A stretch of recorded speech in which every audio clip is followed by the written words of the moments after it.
Hola a todos. El detector de metales es un dispositivo muy tentador. Se puede usar para una variedad de propósitos, como buscar cableado antiguo, tuberías de agua, y al final un tesoro. En realidad, el concepto de detector de metales es muy amplio, y los propios detectores de metales pueden ser diferentes. El principio de búsqueda de metales, incorporado en los detectores de metales clásicos, se aplica en una variedad de dispositivos, desde detectores simples hasta estaciones de radar. Quizás profundicemos en la teoría en otra ocasión. Bueno, ahora pasemos al asunto. Recientemente, los llamados detectores de metales de pulso han ganado mucha popularidad, los cuales contienen solo una bobina. Y tienen una construcción relativamente simple. Aún así, proporcionan una sensibilidad bastante buena y alta fiabilidad.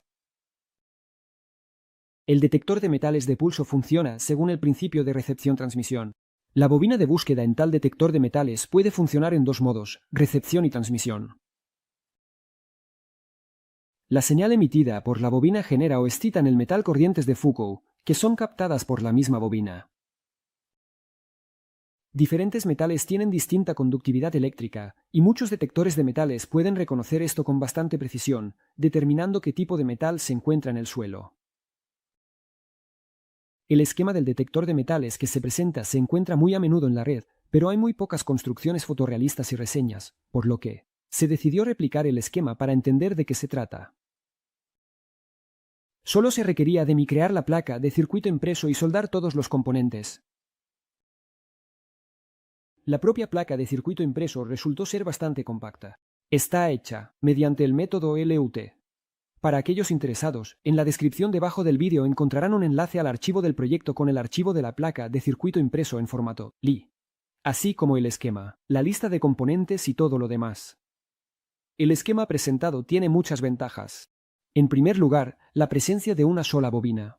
En segundo lugar, es un esquema extremadamente simple y no caprichoso, que prácticamente no requiere ajustes adicionales. Y, finalmente, lo más importante. Todo el esquema está basado en tan solo un circuito integrado. Después del montaje y la verificación, surgieron características adicionales de este esquema. A. Saber. Baja sensibilidad al suelo, lo cual es un aspecto importante. Además, si se desea, se puede ajustar el detector de metales para que solo detecte metales no ferrosos e ignore los ferrosos. Es decir, una especie de función de discriminación de metales, que está disponible en muchos modelos de detectores de metales comerciales. D. Las desventajas. Poca profundidad de búsqueda. El detector detecta objetos metálicos grandes a una distancia de hasta 30 centímetros. Monedas medianas hasta 5 a 8 centímetros. ¿Te parece poco? Dirán muchos, pero depende de para qué fines. Por ejemplo, yo monté este detector de metales para buscar tuberías de agua antiguas en la pared. Y con esta tarea, el esquema cumplió al 100%. Si las características no te convencen, puedes considerar el modelo pirata. O bien, comprar una opción ya hecha en AliExpress. Este pequeño dispositivo es bueno precisamente por su simplicidad y para ciertas tareas puede convertirse en un asistente indispensable. Veamos el esquema. Está construido sobre la base de la lógica Atmosfere 4011, que contiene 4 puertas lógicas 2 y no. El esquema consta de 4 partes: generadores de referencia y de búsqueda, mezclador y amplificador de señal. En este caso, está construido sobre un solo transistor. Como cabezal dinámico, es preferible usar auriculares con una resistencia de bobina de 16 a 64 ohmios, ya que la etapa de salida no está diseñada para una carga de baja impedancia. El detector de metales funciona de manera sencilla. Inicialmente, el generador de búsqueda y el generador de referencia se ajustan aproximadamente a la misma frecuencia. En tal caso, no hay diferencia de frecuencias, por lo tanto, no escucharemos nada del altavoz. La frecuencia del generador de referencia es fija, con la posibilidad de ajuste manual girando un potenciómetro.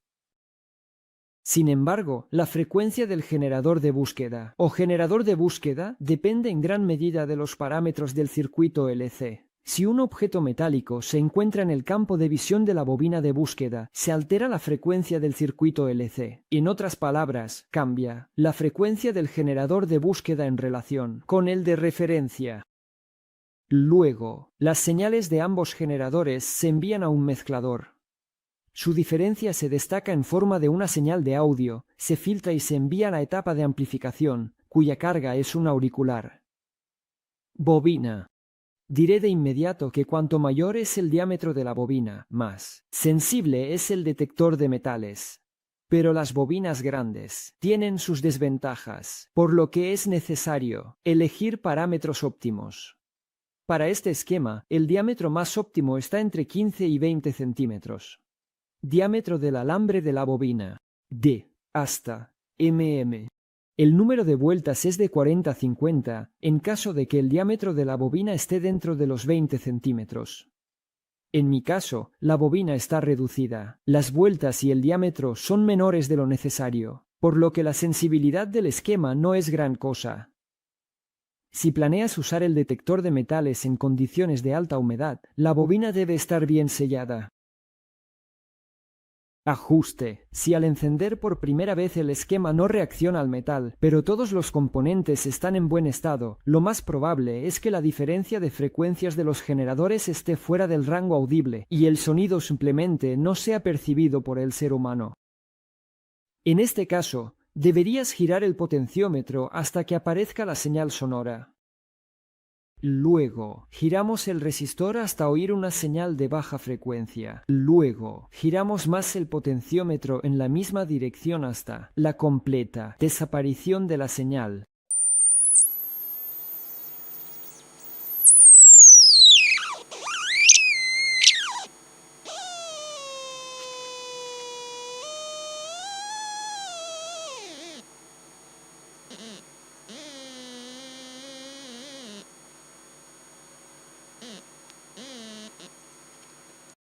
Con esto, la configuración está completa.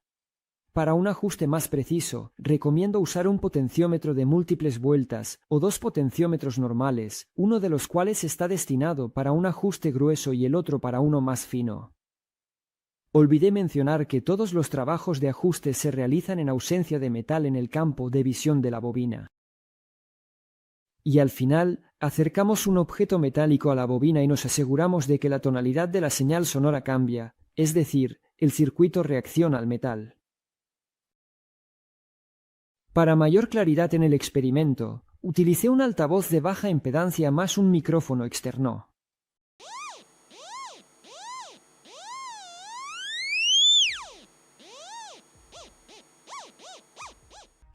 El efecto de discriminación de metales mencionado anteriormente se observa en mi caso si ambos generadores funcionan a una frecuencia de 130 a 135 kHz. Como vemos en el experimento, la sensibilidad a los metales ferrosos es casi nula.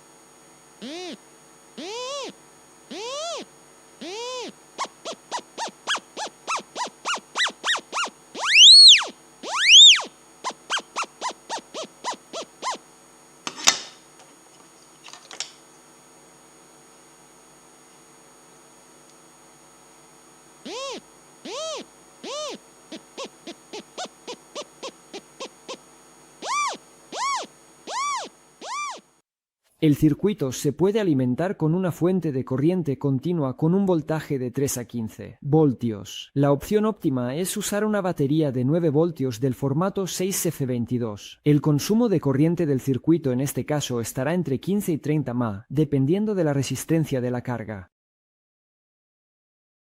La carcasa del dispositivo fue tomada de un ahuyentador de perros chino. El ahuyentador en sí era malo, pero la carcasa fue útil. Tiene un compartimento para una batería de 9 voltios y espacio bajo la tapa para instalar la placa, los potenciómetros y otras piezas, como conector 3,5 mm, interruptor e indicador alimentación. En mi caso, necesitaba crear un detector de metales manual compacto, de ahí esta solución. Bueno, amigos, Creo que aquí lo dejamos. Encontraréis el archivo con la placa de circuito impreso en la descripción. También enlaces a componentes y detectores en la descripción. Para cualquier pregunta, podéis dirigiros a nuestro grupo. Bueno, con esto me despido. Como siempre, he sido Kasianake y hasta la próxima. Adiós.